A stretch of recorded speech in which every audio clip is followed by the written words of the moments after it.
It's the beginning of New York Fleet Week, and the city is about to get some interesting visitors. For a place where even the rich and famous can walk by unnoticed, it's rare for tourists to turn heads. But these visitors aren't showing up in yellow cabs from JFK. They're arriving in style, and New York is noticing. The city opens its arms and its doors to the Marines and the Navy and the Coast Guard. Fleet Week is about showing the folks of New York, showing the people of the country who we are and what we do. This Fleet Week, I have the honor of embedding with the Marines and seeing the celebration from the air and the ground. But it's not just a party or a parade. Everything the Marines do is executed with military precision, including our first flight, low and fast, chasing the incoming ships up New York's Hudson River. My name is Naveed Jamali. I'm a journalist, a veteran, and a former spy.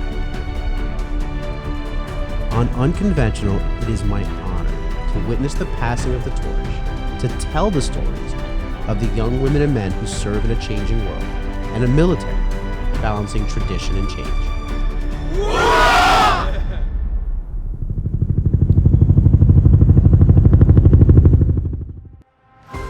As a boy growing up in New York, seeing the sailors in their dress uniforms here in my city made me want to join the Navy. And isn't that the point? To give New Yorkers an up-close look at the sea services, and maybe even inspire the next generation to serve. In fact, that's what our first flight is about. We're getting ready to fly over a group of Manhattan high school students, excited to see helicopters circling the Hudson. Those students, they also include my son, Casey. Fleet Week flights start just like any other, with planning down to the second. The timing has to be perfect to fly up the river alongside the parade of ships, while navigating one of the busiest airspaces in the world. Okay, so close it. Sir. Good to go? Sir. All right.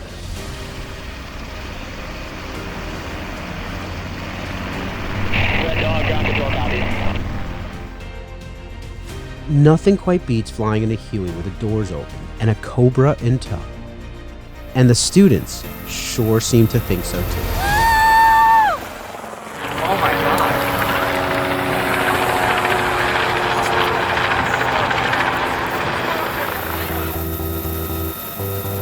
I've never seen anything like that before, so it was really cool to see. And yeah, Right, they came super close and I was not expecting that at all. It was really nice.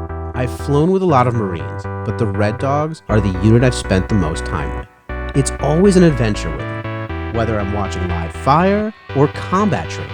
But getting to wave to my son and his classmates from 1,000 feet up was really something special.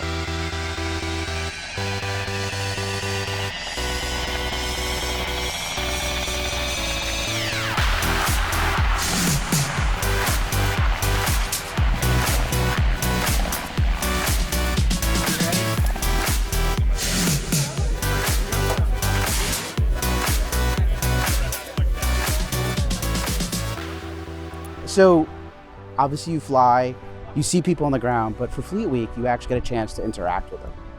What's that like? I think it's really exciting and energizing for the crews to come into an area and be so well received. We love having the kids bum rush the aircraft, want pictures, want hugs. You know, like somewhere deep down, that was you a decade, more ago. And you know, in the back of your mind, you know that probably the future warfighters, maybe future pilots, a crew of either this or the next platform are going to be amongst that crew. So The thing about Fleet Week that I think is interesting is it's not a parade, right? It's a chance for the Marines and the sailors to get out and meet just average citizens and residents. yeah, engaging with the community like that is really productive, I think, for the Marine Corps and the population getting to understand each other. Looks like it totally thinned out. We are supposed to launch at noon.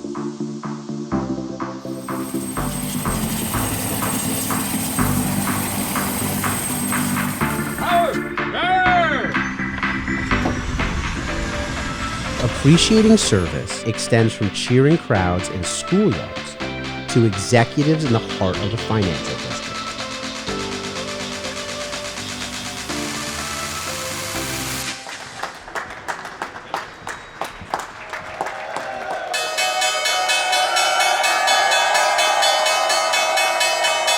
From the Bronx to Brigadier General. Yeah. What an amazing journey. And you're back here at the New York Stock Exchange, Fleet Week, New York. A lot of firsts as a flag officer, as a general officer.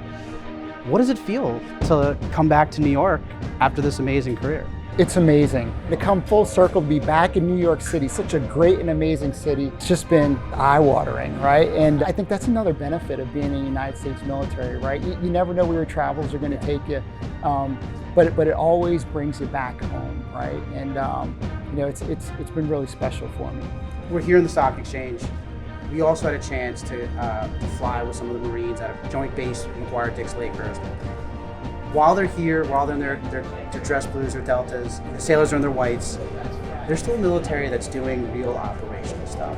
What do you want the rest of America to know? What you just described, right, is representational of the Marines and sailors that are on watch 24/7 around the globe. In every single ocean, there's a United States naval vessel that's likely transiting that ocean, has been in that ocean, or will deploy to that ocean. If you go down to Pier 88 and you see the USS Baton tied up, that is probably the greatest representation of what the United States does, right? That ensures global security, ensures our free and open lines of sea communication, and being able to connect with that firsthand, I think is fantastic.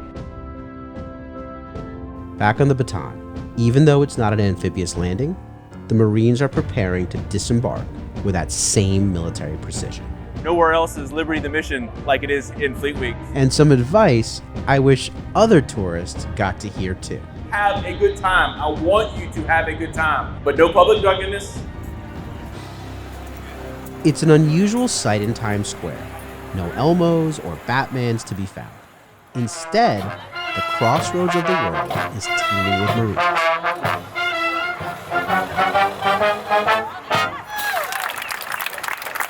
Former Marines. Marines, future Marines. We are police from RSS Midtown. Basically a program where future enlisted members come and they learn how to be a Marine. They work out, they learn the core values, and we came here to see all the Marines and the ships and all that. So what made you want to join the Marines? Probably the pride that every Marine holds. They hold themselves to the highest accountability. They love their jobs, and I honestly just love the way that they act.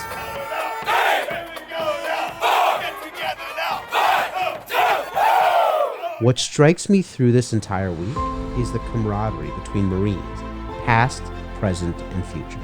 Service is the connection that can challenge the idea of who wears the uniform.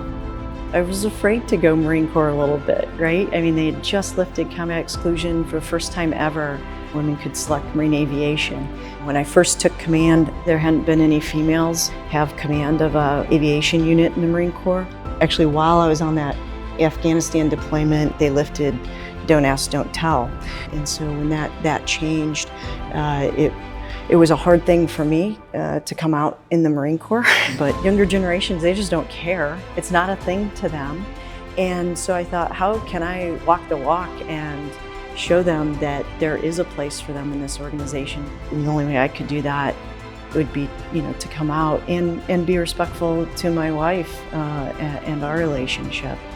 Our adversaries are sharp. They're constantly innovating, and unless we can collect the best of society, we won't be able to prevail.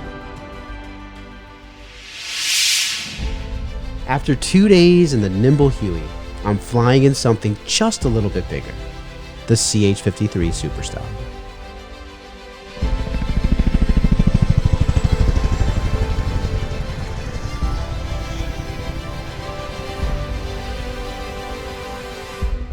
We're flying to a park just outside the city to close out Fleet Week with a massive display of Marine and Navy aircraft.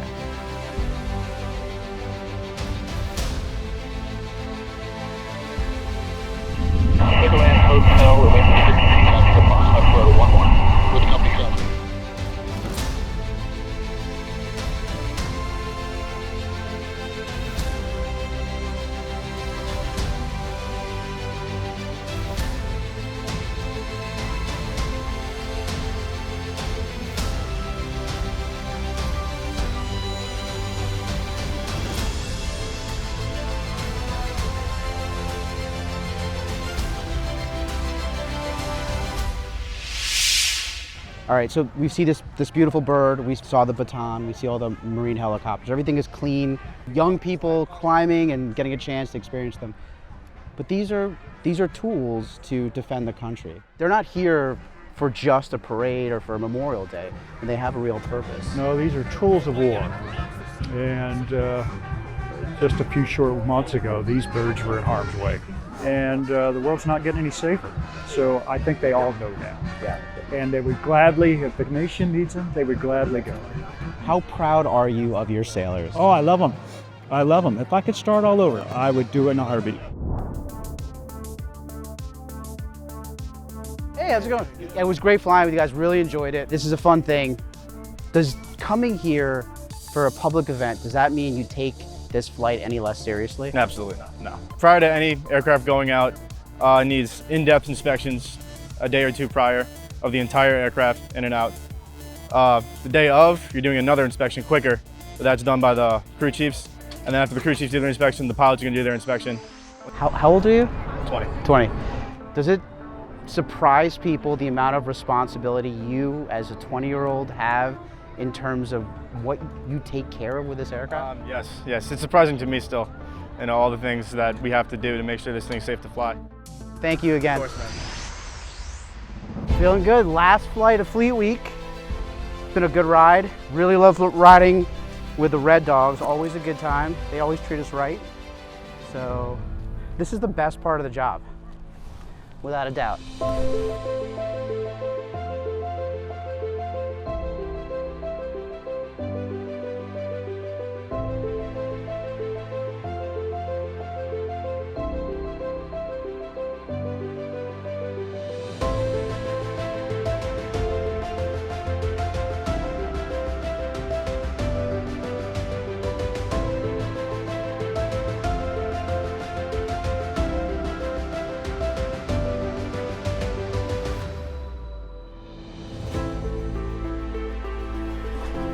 Naveed?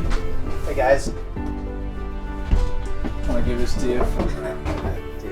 Thank you very much. Really appreciate it. It was great flying with you, man. It was also just cool hanging out in the back of the ramp with you. Oh, it's a pleasure to have you. Thank Small you. gesture for you first. Thank you again. Thank you again. Seriously appreciate it. That's awesome. I'm a little bit lost for words. I was just given this flag. It was in the helicopter, which is behind us, that we just flew in, on the ceiling of the cabin. This is a pretty amazing gesture, and it means a lot for a couple of reasons. One, it's a pretty big honor, but the second thing is I think it's really important for people to get a chance to hear what the people that wear the uniform sound like, what they look like. Fleet Week is about the fact that we are an all-volunteer force, and this idea of the civil-military divide, I don't know, maybe it's not as big of a divide as we thought.